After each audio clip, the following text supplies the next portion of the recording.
Fraud comes in all shapes, sizes, and it impacts every age group. And to talk about fraud, and particularly elder fraud and financial fraud, we have the Divisional Chief of the Financial Crimes Division of the Attorney General's Office, Scott Teter. Thank you so much for being here with us today. Oh, it's my pleasure. You know, you are the Financial Crimes Division Chief. I bet that scares off a lot of boyfriends and girlfriends for your family members. Can be a little intimidating. That's a little intimidating. Tell us a little bit about you and how you got involved with Sure. financial crimes. Well, I started out as a county prosecutor, and I was a county prosecutor in Cass County for 10 years.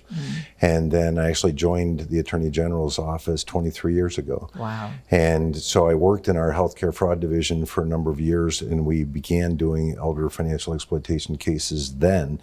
I had previously done some of those at the county level, actually helped draft the statute that we use, the embezzlement from a vulnerable adult. And so then when Attorney General Nessel took office, I proposed to her that we form the Elder Abuse Task Force and that we use our division as sort of the point for Nice. that initiative. Nice. What is the Elder Abuse Task Force? So the task force was formed in March of 2019. There are about 110 people from, I think we're at 57 organizations now, and literally spread out across the state, and they all provide services to the elderly population in the state. So we have all of the law enforcement agencies, the state police, the sheriffs, the chiefs, the prosecutors. We have Michigan Elder Justice Initiative. We have Adult Protective Services. We have area agencies on aging. AARP is a member, have been from day one. Every agency that we could contact that has, been providing or will be providing services, because we wanted that kind of a broad perspective to really look at systemic issues for the state of Michigan and go, okay, how do we move from where we are to where we need to be? And why the focus on elder abuse for fraud? Well, a couple reasons. One is because it is an emerging problem in terms of criminal activity. It's probably the #1 unreported crime in the country. Wow. The estimates from the National Council on Aging are it could be anywhere from as low as 1 in 10 to as high as 1 in 24 cases actually get reported. But in addition to that, if you look, Michigan's population is aging at a rate higher than the national average. In fact, by 2030, I believe it's 25% of our state population will be 65 and up. Well, that's huge. Yeah, for the first time in our history. That's correct. And the important part of that, I think, to consider is it's not because people moved here to retire. The folks who are hitting that age bracket lived here their whole lives. I mean, they worked in the factories, they helped build the schools, they helped build the roads. And so these folks have invested their whole lives here. And so in exchange, I think when we hit that age, we're going to just turn our back and say that's not our problem. Right. And is it true that older adults are more victimized by fraudsters than anyone else, or is it young people? Right now, they're targeted at a rate 30% higher than any other generation. Oh. Which for financial crimes makes some sense. I mean, in all fairness to the 20s and 30s-year-olds, it doesn't make much sense targeting them for financial crime because they don't have any money. Yeah, they got 33 cents in their bank account. Yeah, they got debt. Right. I mean, nobody's actually after them for a percentage of their student loan debt or their consumer debt. So if you've managed your finances effectively your whole life and you've been able to put back money to provide for yourself and your loved ones when you're an elder adult, unfortunately that makes you a target for financial exploitation. And I want to get into the financial part of the crimes, but talk about financial fraud versus other types of fraud. What's the distinction between the two? Well, I think here the goal specifically is how does somebody, and statistically, we tend to talk about the internet scams, the phone stuff, the emails, the text, and all that. But statistically, that's only about 23%. 77% are family members. So they're really being targeted specifically for their finances. By their family. By their family. And so often the cases that we have are either an adult male son or a grandson who moves back into the house. Usually it's after the husband has passed away, because statistically women outlive men. And they then sort of take over the house, and they'll get themselves on the bank account, they'll get themselves on the Social Security, and they begin to take over the finances. So what can someone do to protect or keep that from happening? Yeah, I think the critical part, and we talked a lot about this back in the 90s. I've been a prosecutor for 33 years. So I was there at the front end when we did the domestic violence cases and really transformed Michigan's response. It's very similar, because what they do is they basically isolate the victim from all of her support system. So other family members won't be welcome. The neighbors won't be welcome anymore. The church, friends and family and associates won't have contact with them.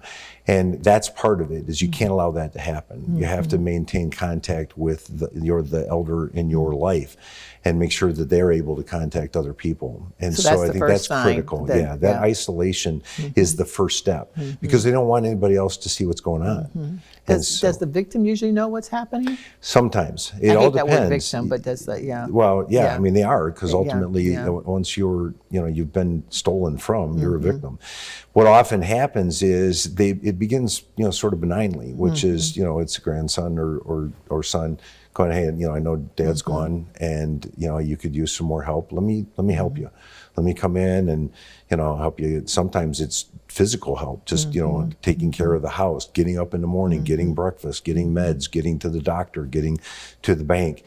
And then it's, well, let me see if I can help you, pay the bills and take care of some of those things. And then the next thing you know, they're helping themselves to the money. So it may not start out intentional, but there's some intentionality regarding what they're going to access, as they feel like they're owed something as a result of the work? Or well, I've seen it both ways. I've seen it because I do all of these things for Mom, then I'm entitled to, which is not the case. If you haven't reached that agreement, you can't just steal it. It's like, I work extra at the AG's office so I can siphon off money. It's like, that doesn't work that way. The second thing is I've actually had defendants say, well, I'm going to inherit it all anyway, and so I need it more now than then. And my response is no, until she passes away, it's hers, her money, and she could leave it to her cat. And frankly, given your character, the cat's a better call. And so what happens when that happens? What happens to the person who's been, and how do you find out? That's a good question. Sometimes it is another family member, oftentimes if it's intra-family, because it can be, we've had it where it's been the person who was the power of attorney, and then their power of attorney got revoked, and then the new person put in place. Or sometimes it'll be because now Mom needs more care. So maybe we need to be looking at in-home health care or assisted living or some other options. And then they go to the bank account and find out there isn't any money there where there should have been, and now there are no resources to provide that care.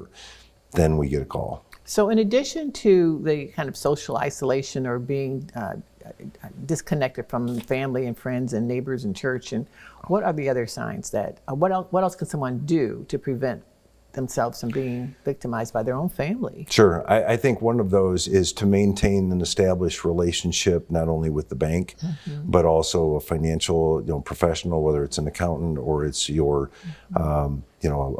a financial advisor or whatever, to make sure that nobody's accessing your money without your being aware of it. We've encouraged that same thing even with the online scams, is because oftentimes they'll get a phone call or a text or an email and they'll respond to that, and then they get drawn into these scams where there's threats or there's just intimidation. And instead of communicating with the people that they already have an established relationship of trust on their finances, like their banker or their financial advisor or whoever, they're talking solely to the scammer. And then they end up losing, literally tens of thousands of dollars. And people shouldn't wait, right? I mean, sometimes they wait until they're ill or starting with some sort of dementia before they start thinking about access to passwords and bank accounts and all that. That's a really good point. One of the things that we did as part of the task force is we worked with the Kimball Law Center, which was great because Joe Kimball was actually my writing professor in law school. So I had a chance to go back and reconnect with him. And when we went back 2 years ago and amended Michigan's power of attorney statute to make it more easily understood and more accessible, then his writing group put together an easy fill-in-the-blank plain English form. And so we then put that on the Elder Abuse Task Force page for the AG's office. And so you can go on there and access a financial power of attorney. and a medical power of attorney, complete those without the assistance of an attorney, and they're legally valid and enforceable in Michigan. Wow. And the idea is do that while you're in a position Right. to pick who you want to help you or who you want to make those decisions when you're not able to.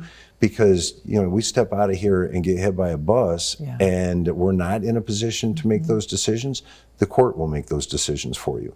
And that website's on our screen right now for people to be able to access that. Do they have to file those forms with the clerk or some county office? No, you keep that form provided to the bank if you're going to allow that person access to your finances or to your financial advisor, or if it's a medical provider, obviously to your primary care physician, provide it to the hospital if in fact you go there.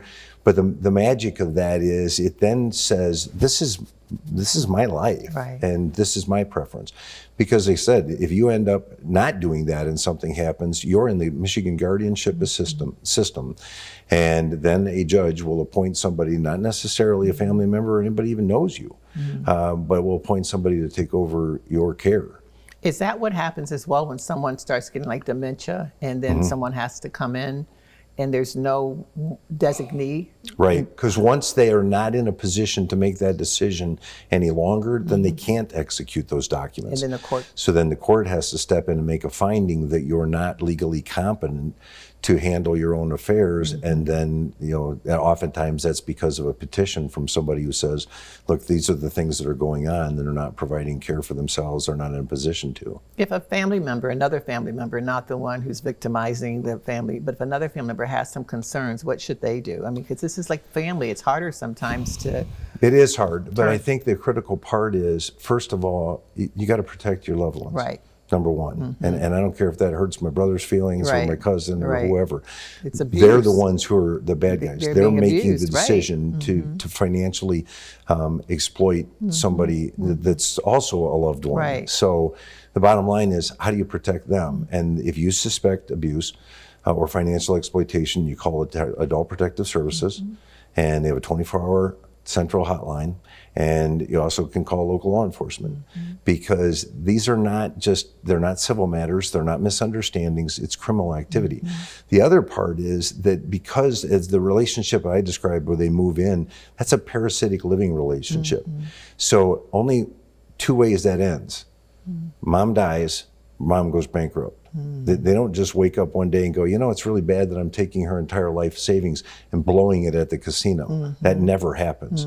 We either step in and intervene, or it's death or bankruptcy. That's the only two outs. So there are people who are well-intentioned and they will cash the check of someone who is, ill or not able to get out or not as mobile. There's some issues with that as well. There are, because technically you don't have any legal authority to do that. And so again, you go back to one document. And if I pick, my daughter or pick my son or whatever, and I give them that authority, then there's no questions, there's no problems. In those situations where you have somebody, one of the ones we run into regularly is, so we have a power of attorney, mom passes away. That power of attorney terminates at her death. So you can't go in and move money out of the bank account and do this kind of, then now you're under the authority of the estate. So whoever's been chosen as the executor or who might serve, but you don't have any authority to operate under a power of attorney after the person passes away. And we've seen that a number of times. Is verbal consent sufficient, or does it need it's to got to be written. So that the individual who's being taken care of has to sign something or document something? Yep, and they have to understand what they're signing and that they are actually giving somebody else the legal authority to operate as them. And again, there's two different kinds. One's called a durable power of attorney, which means doesn't matter what my mental condition is. Right. Once I've executed it, it's legally enforceable from then on. So we both have the authority to operate on my affairs from that point forward. The other one's called the springing power of attorney, and it basically means that at the time that I'm no longer able to handle my affairs, that authority springs into existence, and now they kind of take over. But if the individual is saying, yes, Scott, you can take this check, the Social Security check, and just put it in the bank, but there's nothing in writing, what happens? Right. Well, I mean, again, if you're depositing in their account and all of that, no problem. I'm never going to get called on that. But what I get called is when you deposit, you cash it at a convenience store and then take it to the casino. Yeah. Then I'm going to get called. Yeah. Yeah, wow. What out of you said how many, 23 years? 33 years as a 33 years, prosecutor. 33 years. What's one of the worst case scenarios? Because people need to be mindful of what's out there. Yeah. No, I think that's a good question.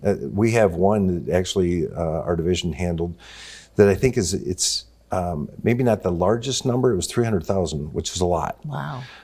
But I think it illustrates where there are some shortcomings in the system. And one of the things that the task force and our office has been working so hard to stop.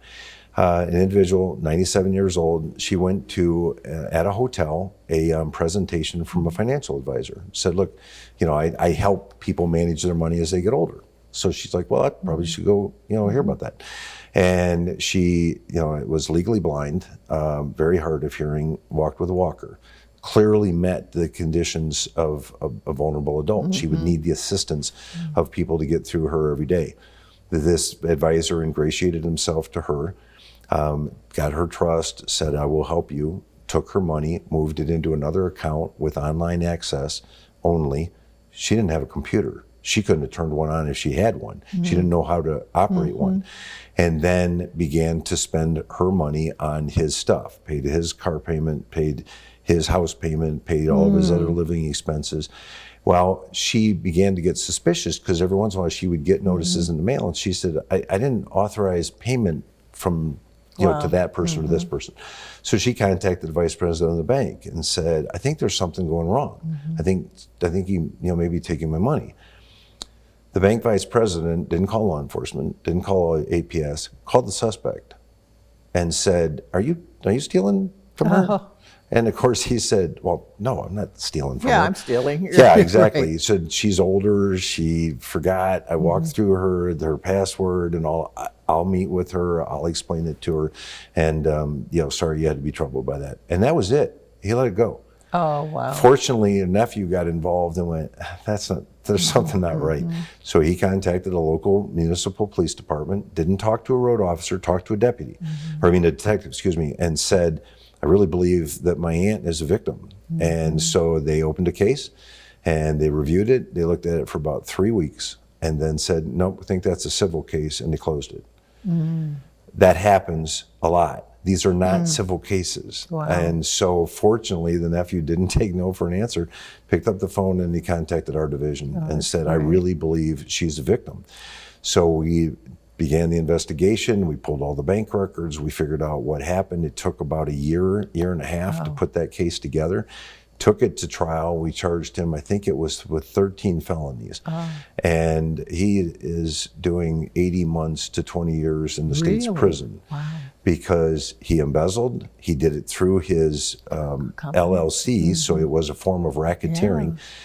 The other one that always surprises people is, of course, he didn't report any of that as income on his taxes, so we charged him with 4 years of tax evasion. Because you threw everything at him. Oh, good, you bet. Good for you. Because it was so systematic and so calculated. The way he did it, like, this person is a sociopath and they need to go to prison. We all get it. I've received them. You may have received them. You get in these little postcards and come to a dinner and learn more about how do you know what's legitimate and what's Those not. are tough. I think probably the easiest way is check Better Business Bureau, and then you can contact our Consumer Protection Division and just ask. Because oftentimes if somebody's been to one of those and it goes sideways, they'll file a complaint with one of those agencies, and you can go, wait a minute, that's a problem. Because you don't have to be legitimate to print a postcard. Right. You just got to know a printer. Right. Well, how do you know? What's the certification that's required, or is there certification required for a financial planner? There is.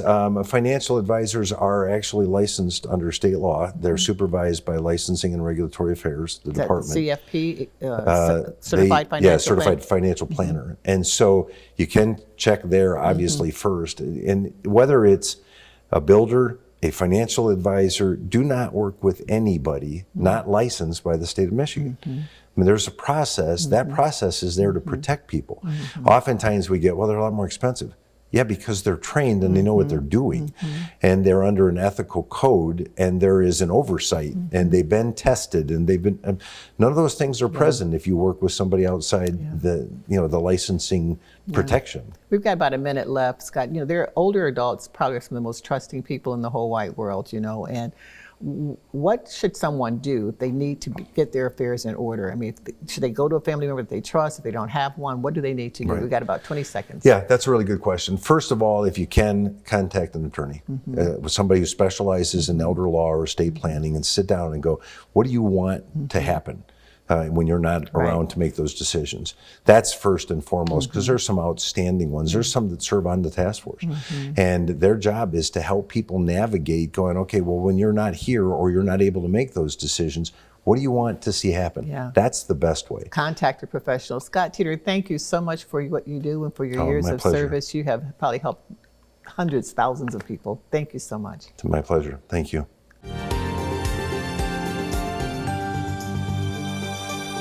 You know, the older we get, we talk about retirement, and actually we should start talking about it when we're younger. But there's so much uncertainty, particularly in the market, as we talk about our assets and the volatility of the market. Thank you for being here today, Henry. Appreciate you being here. Talk a little bit about why people feel somewhat unsecure in retirement and the volatility of the market. Well, thank you for having us. I think it's because we view what happens in a single day over the course of the entirety of our retirement and the entirety of our portfolio. And it does affect income. But if you really take a step back and think about, all right, volatility is a natural thing that's going to happen. We know that. How do you plan for that in retirement? Perhaps, segment a portion of the assets for your first decade of income so that when volatility occurs, it doesn't affect the here and now. That's important. That's real excellent advice, because the market can change. And I know when I open some of my investment accounts and they're down or they're up, you start thinking, oh my goodness, what do I need to do? But people just need to kind of have a plan that it's going to happen. It's a natural part of an investment, right? Yeah. Plan for the volatility. Then when it happens, you won't be surprised. You won't be surprised, but you might be emotionally distraught, right? Right. And so it's really important for folks to have that plan, not only just, and I like what you said about the steady income. So part of that investment portfolio is a steady stream of income. Yeah, and it gives you time for your assets to recover from that volatility, because it's not the paycheck that's going to arrive the next week. Hey, those are assets that are going to be needed for later years in retirement. You said volatility happens, and so is there a pattern that you've seen over the years, and like every 3, 4, 5 years? Well, I would think if I could predict that, life for all of us would be a lot different. But Shucks. the pattern is unpredictability. I appreciate you being here. Thank you so much. Thank you.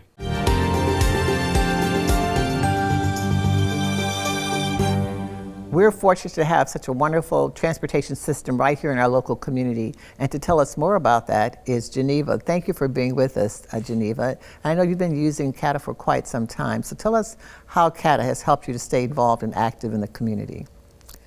Because they make themselves available, and they're available, I think, until like 11 o'clock at night. Wow. I could be wrong about that, but I know it's pretty late in the evening that you can. So if there's a committee or something that I'm on for the time being, I can schedule the time, and they'll come pick me up and take me there, and they'll come back and pick me up and take me back home, which is really convenient. And it's nice that someone's looking out for us old folks. Absolutely. And you've gotten to know many of the drivers by having used it for a number of years now, right?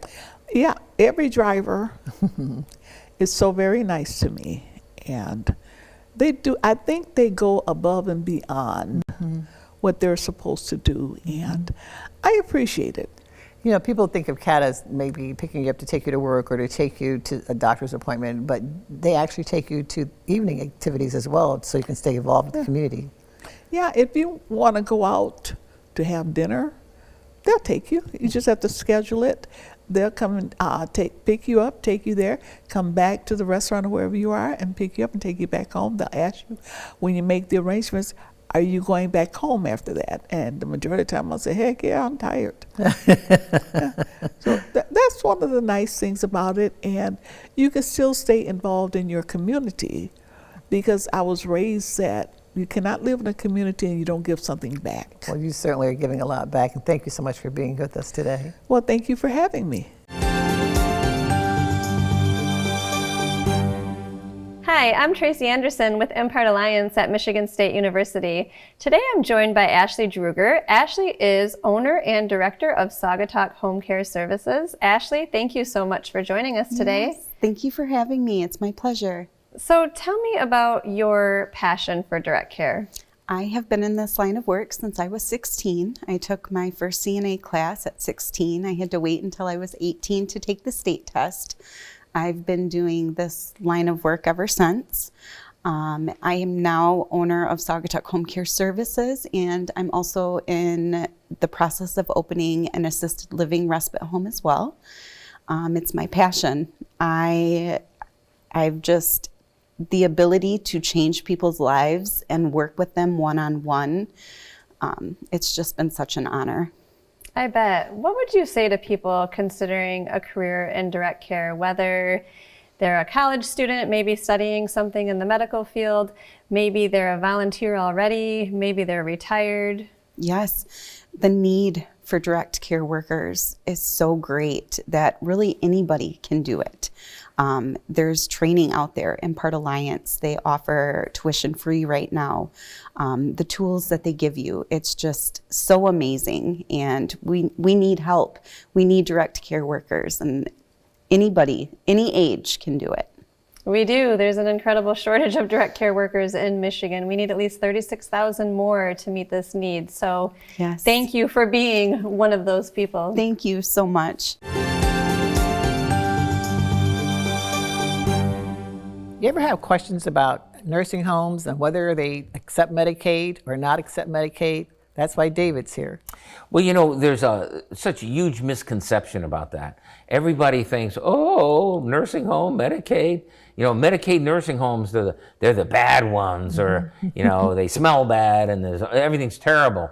The reality is that at $13,500 a month on the low end to $18,000, $20,000 a month on the high end, nobody can afford to pay for nursing home care. Right. That's why every nursing home, with very few exceptions, almost 100% of nursing homes, the very nice ones, maybe the more budget-oriented ones, they all accept Medicaid to be paid. But then people will say, oh, yes, but there's just a few people on the Medicaid. The federal numbers are around 70%. I say 80% of the folks in nursing home right now, whatever nursing home you care to go to, on average, are going to be on the Medicaid because nobody's got $18,000 a month to pay for it. Nobody. And that's why people wind up on the Medicaid. And this whole idea, oh, there's only a few Medicaid beds, not true. Medicaid will pay for any Medicare certified bed. You know, I know we're getting into the weeds of this a little bit. Are they required to do that? Yes, it's a state law. Every Medicare bed is automatically dual certified as a Medicaid bed. Medicaid will pay But there's for only any so many Medicare of bed. them in each facility, right? There are a certain number of dedicated Medicaid beds, and they say that so they can say, oh, I'm sorry, we have no Medicaid beds available. The Good reality information. is, if you're in there, Medicaid will pay. Thank you for that, David. Good to know. Thank you. You bet. There was some really important information that you heard today. Please don't keep it to yourself, but share it with your neighborhood, your friends, your family, and make certain you get your affairs in order. Thanks for watching Real Possibility.